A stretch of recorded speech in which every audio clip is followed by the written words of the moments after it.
In this recording, I'm going to explain how a chapter from a book of collected writings appears in a Harvard-style reference list or bibliography.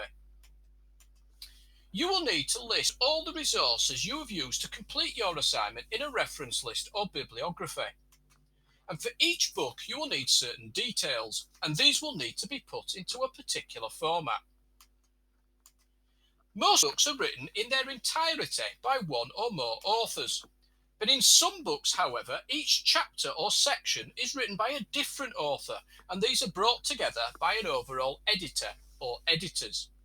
So I'll now explain how to identify the relevant details of a chapter in a book of collected writings and how to put these into the Harvard style. So the first piece of information that I require is the name of the author of the chapter, and you will normally find this on the first page of the chapter within the book. So we can see from this example that the author of this chapter is Justine Howard. And in a Harvard-style reference list or bibliography, we put the surname and then the initial. So in this case, the author is Howard, J. The next piece of information that I require is the date that the chapter was published. This will normally be the same as the date that the book was published, and you'll find this information on the back of the title page.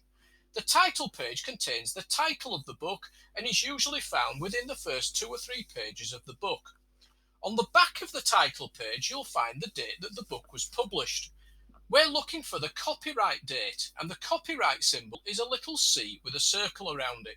And we can see from this example that this particular book was published in 2014.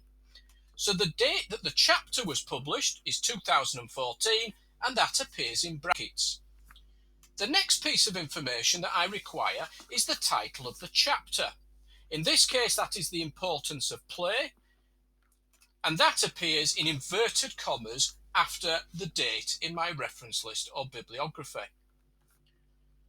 The next piece of information that I require are the names of the editors of this particular book. You'll find the names of the editors on the front of the title page of the book, and we can see from this example that the editors are Penny Mukherjee and Louise Dryden. In our reference list or bibliography, we put the surname and then the initial of the editors, and we put eds in brackets to indicate that these are the editors of the book. The next piece of information that I require is the date that the book was published. We already know this information from when we were looking for the date that the chapter was published. So it's the copyright date from the back of the title page. In this case, 2014. The next piece of information that I require is the title of the book, and we'll find this on the front of the title page. In this case, it's Foundations of Early Childhood, Principles and Practice. And this appears in italics in my reference list or bibliography. The next piece of information that I require are the publisher details. So I need the name of the publisher of the book plus the place where that publisher are based. The publisher themselves are usually found at the bottom of the front of the title page. In this example, it's Sage. The place of publication is found on the back of the title page. So on the back of the title page, you'll find the address of the publisher. So we can see from this example that Sage Publications are based in London. The place of publication is always a town or city where the publisher are based.